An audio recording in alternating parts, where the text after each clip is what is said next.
Pote college road परिसरात एका तरुणीला दमदाटी करून मोबाईल व रोख रक्कम जबरीने हिसकावून पळून जाणाऱ्या लुटारूंचा अमरावती शहर गुन्हे शाखेने पर्दाफाश केला आहे। या प्रकरणी पोलिसांनी 2 आरोपींना अटक केली असून त्यांच्याकडून एकूण 91,000 रुपयांचा मुद्देमाल जप्त करण्यात आला आहे। 9 जुलै रोजी नांदगाव पेठ पोलीस ठाण्याच्या हद्दीत पोटे कॉलेज रोडवरील लुंगे लॉन समोर फिर्यादी व त्यांच्या मैत्रिणीला 3 अज्ञात इसमांनी दुचाकीवर येऊन दमदाटी केली। आरोपींनी त्यांच्याकडील विवो आणि रिअलमी कंपनीचे मोबाईल तसेच 550 रुपये रोख असा एकूण 12,550 रुपयांचा ऐवज जबरीने हिसकावून नेला होता। या प्रकरणी नांदगाव पेठ पोलीस ठाण्यात गुन्हा दाखल करण्यात आला होता।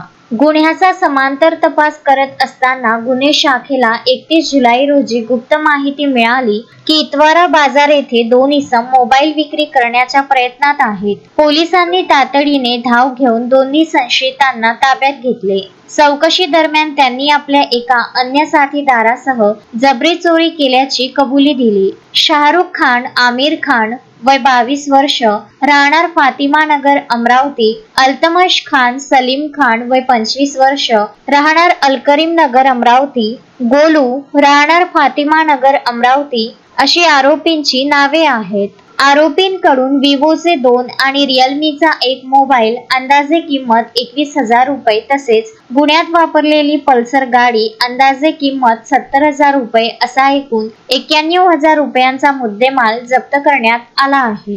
शोएब खान, विदर्भ न्यूज, अमरावती।